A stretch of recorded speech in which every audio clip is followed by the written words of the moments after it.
Avez-vous déjà ressenti ce frisson glacial qui parcourt votre corps lorsque vous entendez parler d'un meurtre aux informations? Cette sensation n'est pas simplement de la peur ou de la tristesse, c'est votre âme qui reconnaît l'horreur spirituelle de ce qui vient de se produire. Une vie a été arrachée avant son heure. Et pourtant, dans ce moment d'obscurité absolue, une question nous hante tous. Que devient l'âme de celui qui a été assassiné? Et plus troublant encore, que devient l'âme du meurtrier? La réponse à cette question pourrait bouleverser tout ce que vous pensiez savoir sur le salut éternel. Car la vérité, mes chers frères et sœurs en Christ, est que l'Église a gardé pendant des siècles une compréhension profonde de ce mystère, une vérité rarement partagée avec les fidèles ordinaires, une vérité que le Père Chrysalard, dans sa miséricorde infinie, a décidé de révéler au monde. Aujourd'hui, je vais vous partager ce que les saints, les mystiques et la tradition de l'Église nous enseigne sur ce terrible moment où une âme est soudainement arrachée à la vie terrestre par un acte de violence. Ce que vous allez découvrir pourrait non seulement transformer votre compréhension de la justice divine, mais aussi vous offrir une paix que vous n'auriez jamais cru possible face à de telles tragédies. Restez avec moi jusqu'à la fin, car ce que je vais vous révéler pourrait être la clé pour comprendre comment Dieu, dans son infinie miséricorde, agit même dans les moments les plus sombres de l'existence humaine. Notre Sainte Mère l'Église a toujours enseigné que la vie est sacrée, un don précieux de Dieu qui ne doit jamais être pris par la main de l'homme. Le 5e commandement est clair, tu ne tueras point. Pourtant, dans notre monde déchu, la violence et le meurtre persistent, laissant derrière eux non seulement des corps brisés, mais aussi des questions spirituelles profondes qui tourmentent ceux qui restent. Pensez un instant à cette âme qui, en un instant, sans avertissement, sans préparation, est projetée hors de son corps. Imaginez ce moment terrible où une personne qui, peut-être quelques secondes auparavant, était en état de péché mortel, se retrouve soudainement face à son Créateur. Cette pensée vous glace le sang, n'est-ce pas? Selon notre compréhension traditionnelle du jugement, cette âme pourrait être condamnée pour l'éternité, sans avoir eu la chance de se repentir. Mais attendez, est-ce vraiment ainsi que fonctionne la justice divine? Notre Dieu d'amour infini condamnerait-il une âme qui n'a pas eu la chance de se préparer à sa rencontre avec lui? C'est ici que les enseignements du Père Chrysalard, basés sur la tradition mystique catholique et les révélations privées de nombreux saints, nous offrent une lueur d'espérance. Sainte Faustine Kowalska, dans son célèbre journal, nous rapporte les paroles de notre Seigneur Jésus-Christ lui-même. À l'heure de leur mort, j'accorde à chaque âme une dernière chance de salut. Cette révélation est stupéfiante dans sa portée. Même dans ce dernier moment, entre la vie et la mort, Dieu, dans sa miséricorde infinie, offre une ultime opportunité de conversion. Le Père Chrysalard explique que lors d'une mort violente et soudaine, comme un meurtre, l'âme expérimente un phénomène que les théologiens appellent l'illumination de conscience. Dans cet instant suspendu entre la vie terrestre et l'éternité, le temps tel que nous le connaissons cesse d'exister. L'âme reçoit une clarté parfaite sur sa vie, ses péchés et l'amour infini de Dieu. Elle a alors la liberté d'accepter ou de rejeter cet amour. Imaginez cela, même l'âme la plus souillée par le péché, même celle qui n'a jamais connu Dieu durant sa vie terrestre, reçoit cette chance ultime de salut. C'est un moment de grâce extraordinaire, une manifestation de la miséricorde divine qui dépasse notre compréhension humaine. Mais ne vous méprenez pas, cela ne signifie pas que toutes les âmes sont automatiquement sauvées. Le libre arbitre, ce don précieux que Dieu nous a accordé, demeure intact même dans ce moment crucial. Certaines âmes, malheureusement, peuvent encore choisir de rejeter l'amour de Dieu, préférant l'obscurité à la lumière divine. Pour comprendre plus profondément ce mystère, tournons-nous vers les écrits de Saint Padre Pio, qui a eu le privilège de voir des âmes au moment de leur passage. Il témoigne que même dans les cas les plus tragiques, comme les suicides ou les morts violentes, il a vu des âmes se tourner vers Dieu dans ce dernier instant, saisissant cette ultime chance de rédemption. Entre la vie et la mort, disait-il, il existe un moment que seul Dieu connaît, où l'âme peut encore choisir son destin éternel. Cette révélation est d'un réconfort immense pour les familles endeuillées par un meurtre, qui craignent pour le salut de leur être cher, parti sans les derniers sacrements. Mais qu'en est-il de l'âme du meurtrier? Cette question est peut-être encore plus troublante. Comment Dieu juge-t-il celui qui a délibérément ôté la vie à un autre être humain? Ici encore, les enseignements du Père Chris Allard nous offrent une perspective nuancée qui respecte à la fois la justice divine et la miséricorde infinie de notre Seigneur. Le meurtre est indéniablement un péché grave, un péché qui crie vers le ciel. Mais nous devons nous rappeler les paroles de Jésus sur la croix. « Père, pardonne-leur, car ils ne savent pas ce qu'ils font. » Cette prière divine nous révèle une vérité profonde. Même les péchés les plus graves peuvent être commis dans un état d'ignorance spirituelle. Le Père Chris Allard explique que de nombreux facteurs peuvent diminuer la responsabilité morale d'un meurtrier. Troubles mentaux, traumatisme passé, dépendance ou simplement une formation morale déficiente. Dieu, qui voit jusqu'au fond des cœurs, prend en compte ces circonstances atténuantes dans son jugement parfait. Cela ne signifie pas que le meurtrier échappe aux conséquences de son acte. La justice divine exige réparation. Mais cette réparation peut prendre la forme d'un long et douloureux purgatoire plutôt que d'une damnation éternelle si l'âme manifeste un repentir sincère. Saint Thomas d'Aquin nous enseigne que Dieu lie sa puissance aux sacrements, mais il ne lie pas sa miséricorde à ces mêmes sacrements. En d'autres termes, bien que les sacrements soient le chemin ordinaire du salut, la miséricorde divine peut opérer même en dehors de ces voies ordinaires, particulièrement dans des circonstances extraordinaires comme une mort violente. Maintenant, plongeons plus profondément dans ce mystère en examinant les témoignages mystiques de sainte Catherine de Gênes sur le purgatoire. Dans son traité sur le purgatoire, elle décrit cette réalité non pas tant comme un lieu, mais comme un état de purification. Les âmes qui y séjournent, dit-elle, sont déjà sauvées, mais doivent être purifiées avant d'entrer dans la gloire du paradis. Pour les victimes de meurtres qui auraient accepté la grâce divine dans leur dernier instant, ce purgatoire peut être relativement court. Leur souffrance terrestre, si elle a été offerte à Dieu dans ce moment final d'illumination, peut servir d'expiation pour leurs péchés. En revanche, pour le meurtrier repenti, le purgatoire peut être extrêmement long et douloureux. Non seulement il doit expier son propre péché grave, mais aussi réparer les conséquences de son acte. La vie volée, la douleur infligée aux proches de la victime, le scandale causé dans la communauté. C'est ici qu'intervient notre rôle crucial en tant que membre du corps mystique du Christ. Nos prières, nos sacrifices, nos messes offertes pour ces âmes peuvent considérablement alléger et raccourcir leur purification. Comme l'explique le Père Chris Allard, la communion des saints nous permet d'intercéder efficacement pour ces âmes souffrantes. Imaginez le pouvoir transformateur de cette vérité. Vous qui avez peut-être perdu un être cher dans des circonstances violentes, vous pouvez activement contribuer à son salut par vos prières. Et vous qui luttez pour pardonner à un meurtrier, vous pouvez transformer votre douleur en acte d'amour chrétien en priant pour son âme. Mais il y a plus. Le Père Chris Allard nous révèle une dimension souvent négligée de ce mystère, l'impact du meurtre sur l'âme collective de la société. Chaque acte de violence extrême déchire le tissu spirituel de notre humanité commune, créant une blessure qui affecte chacun d'entre nous à un niveau mystique profond. C'est pourquoi l'Église a toujours encouragé les actes de réparation communautaire pour les péchés graves commis au sein d'une société, les processions pénitentielles, les jours de jeûne national, les pèlerinages d'expiation. Toutes ces pratiques traditionnelles reconnaissent la dimension collective du péché et notre responsabilité partagée dans la guérison spirituelle de notre communauté.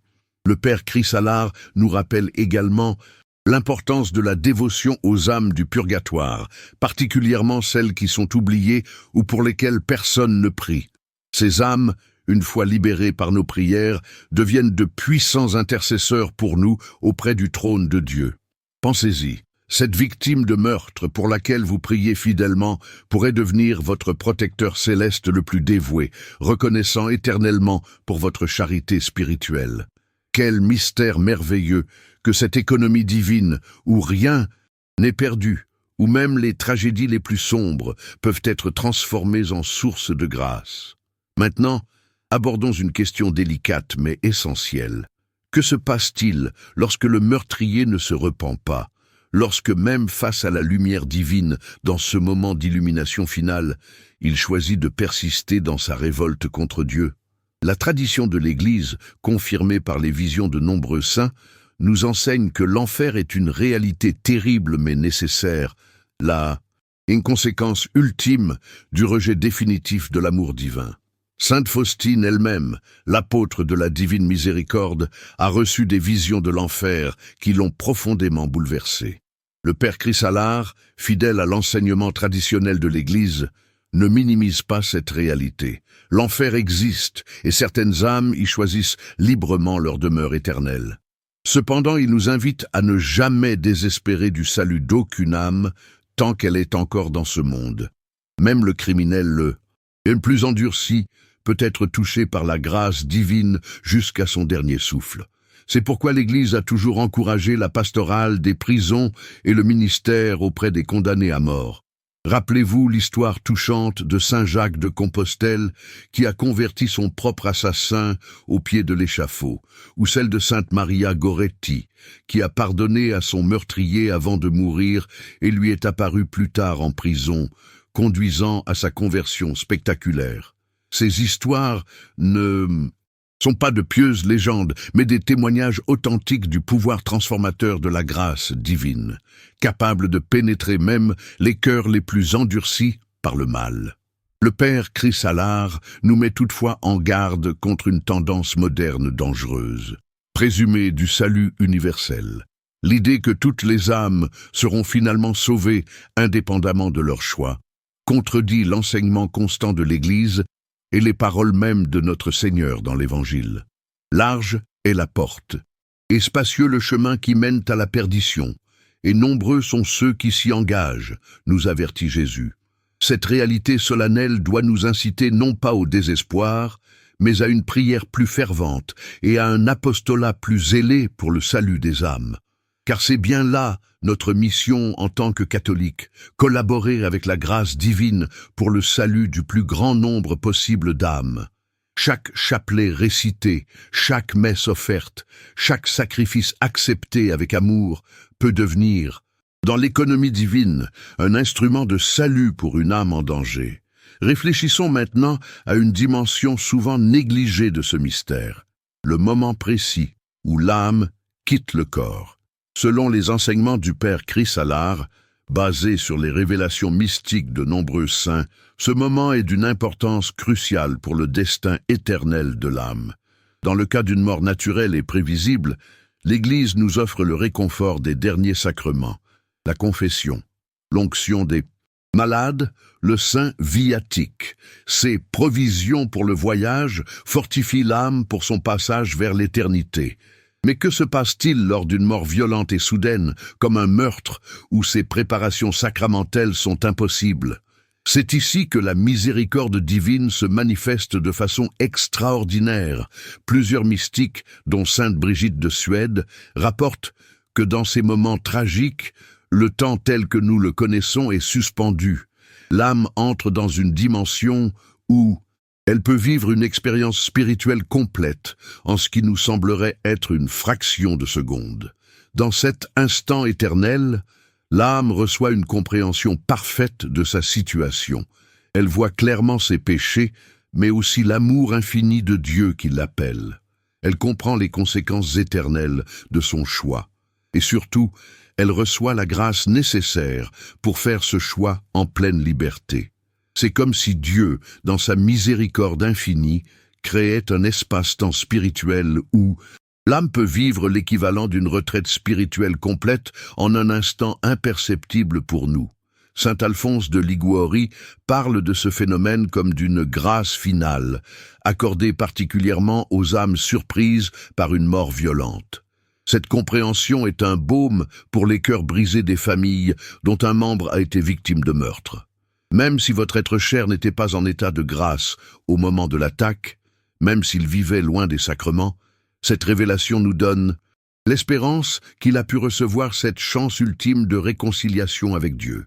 Le Père Chrysalard nous encourage cependant à ne pas compter présomptueusement sur cette miséricorde extraordinaire. La voie ordinaire du salut reste la vie sacramentelle fidèle et la persévérance dans la grâce. Préparer son âme quotidiennement, comme si chaque jour pouvait être le dernier, demeure la sagesse la plus profonde. Veillez donc, nous dit Jésus, car vous ne savez ni le jour ni l'heure. Ces paroles prennent une résonance particulière à la lumière de ce que nous venons d'explorer. Maintenant, permettez-moi de partager avec vous un aspect particulièrement touchant des enseignements du Père Chrysalard, l'importance des prières de suffrage pour les âmes des victimes de meurtre. Ces âmes, même si elles ont accepté la miséricorde divine dans leur dernier instant, peuvent avoir besoin d'une purification au purgatoire avant d'entrer dans la gloire céleste. Nos prières, nos sacrifices, et surtout le saint sacrifice de la messe offert à leur intention, peuvent considérablement alléger et raccourcir cette purification. Le Père Chrysalard recommande particulièrement la pratique des 30 messes grégoriennes, une tradition ancienne de l'Église où 30 messes consécutives sont célébrées pour une âme défunte. Cette pratique, nommée d'après le pape Saint Grégoire le Grand qui en rapporta l'efficacité miraculeuse, est considérée comme particulièrement puissante pour la libération des âmes du purgatoire. Pour ceux qui ne peuvent pas faire célébrer 30 messes, le Père Chrysalard suggère la récitation quotidienne du chapelet de la Divine Miséricorde, particulièrement à l'heure de la miséricorde, 15 heures, en l'offrant spécifiquement pour l'âme de la personne assassinée. Cette dévotion, révélée par Jésus lui-même à Sainte Faustine, porte la promesse extraordinaire de grâces abondantes pour les âmes des défunts. Par ce chapelet, dit Jésus à Sainte Faustine, tu obtiendras tout si ce que tu demandes est conforme à ma volonté. Mais le Père Chrysalard va plus loin. Il nous invite à une pratique spirituelle profondément émouvante. Offrir notre communion pour l'âme d'une victime de meurtre inconnue, pour laquelle personne ne prie peut-être. Imaginez cela, quelque part dans le monde, une personne meurt violemment, victime d'un crime. Peut-être n'a-t-elle pas de famille croyante pour prier pour elle. Peut-être son corps n'a-t-il même pas été retrouvé pour recevoir une sépulture. Chrétienne, et voilà que vous, fidèle anonyme dans une église lointaine, offrez votre communion pour le repos de son âme. Dans l'économie mystérieuse de la communion des saints, cette prière atteint cette âme et l'aide dans sa purification. Quelle beauté dans cette solidarité spirituelle qui transcende l'espace, le temps et même la connaissance personnelle. Le Père Chrysalard nous rappelle également l'importance de prier pour les âmes des meurtriers, qu'ils soient vivants ou défunts. Cette pratique particulièrement difficile pour les proches des victimes est néanmoins un acte de charité chrétienne suprême. En priant pour le meurtrier de votre être cher, vous imitez Jésus lui-même qui a prié pour ses bourreaux sur la croix. Vous participez au mystère de la rédemption, où même le mal le plus obscur peut être transformé en occasion de grâce par la puissance de l'amour sacrificiel.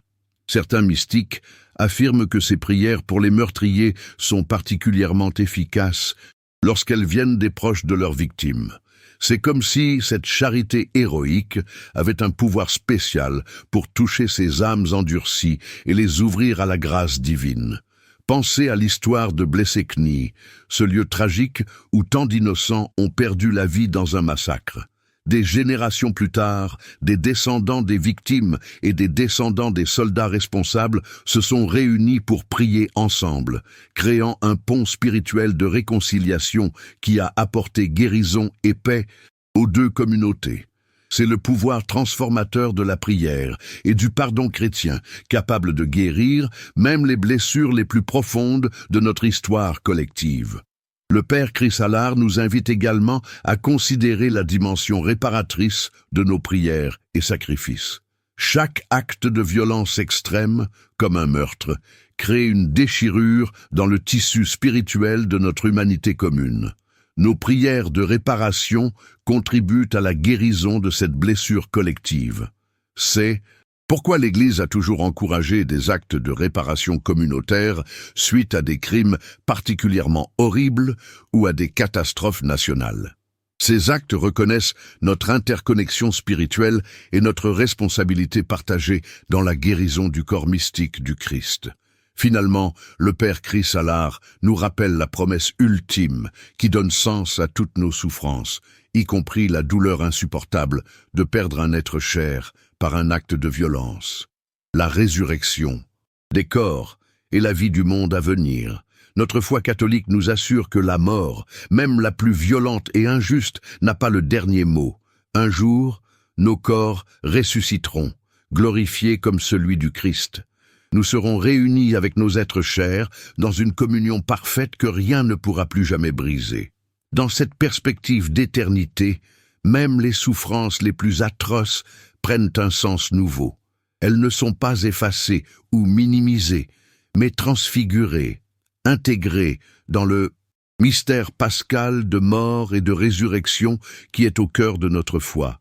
Comme l'écrit saint Paul, j'estime que les souffrances du temps présent ne sont pas comparables à la gloire qui sera révélée en nous.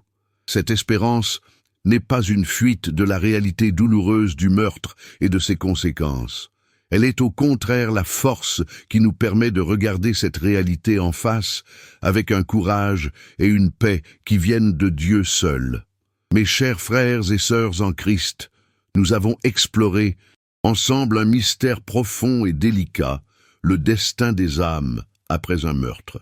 Les enseignements du Père Chris Allard, enracinés dans la tradition mystique de l'Église et les révélations privées de nombreux saints, nous offrent une perspective qui honore à la fois la justice divine et la miséricorde infinie de notre Seigneur. Nous avons découvert que même dans l'obscurité la plus profonde d'une mort violente et inattendue, la lumière de la miséricorde divine continue de briller. Nous avons vu et comment notre rôle de fidèle ne s'arrête pas à la mort de nos proches, mais continue à travers nos prières et sacrifices pour leur purification. Nous avons contemplé le mystère de la communion des saints, cette solidarité spirituelle qui unit les vivants et les morts dans un échange constant de prières et de grâces. Et nous avons réaffirmé notre espérance en la résurrection finale, qui donnera sens à toutes nos souffrances terrestres. Que faire maintenant de ces révélations? Je vous invite à les intégrer concrètement dans votre vie spirituelle quotidienne. Premièrement, priez régulièrement pour les âmes des victimes de violences, connues et inconnues. Offrez pour elles vos communions, vos chapelets, vos sacrifices quotidiens. Dans l'économie mystérieuse de la communion des saints, ces prières atteignent leur cible divine avec une précision parfaite. Deuxièmement, n'oubliez pas de prier pour les meurtriers, qu'ils soient vivants ou défunts. Cet acte de charité héroïque peut être difficile, mais il est profondément chrétien et extraordinairement puissant pour la conversion des cœurs endurcis.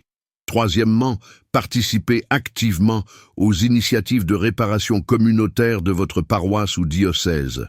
Ces actes reconnaissent notre responsabilité partagée dans la guérison du corps mystique du Christ, blessé par la violence dans notre monde.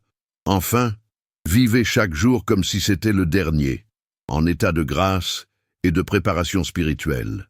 Comme nous l'avons vu, bien que la miséricorde divine puisse opérer extraordinairement dans les moments de mort soudaine, la voie ordinaire du salut reste la vie sacramentelle fidèle et la persévérance dans la grâce. Je vous remercie d'avoir partagé ce moment de réflexion profonde sur un sujet si délicat. Que ces enseignements du Père Chris Allard apportent paix et consolation à ceux d'entre vous qui ont perdu un être cher dans des circonstances violentes, et qu'ils renforcent en chacun de nous la détermination à vivre pleinement notre foi catholique, dans l'attente joyeuse de cette vie éternelle où toutes larmes seront essuyées et toute justice parfaitement accomplie. Ne manquez pas notre prochain vidéo qui apparaît maintenant sur votre écran. Cliquez sur la vignette pour découvrir les révélations mystiques de Sainte Faustine sur les derniers instants de la vie terrestre. Ces enseignements pourraient transformer votre compréhension de la miséricorde divine et vous apporter une paix profonde face au mystère de la mort.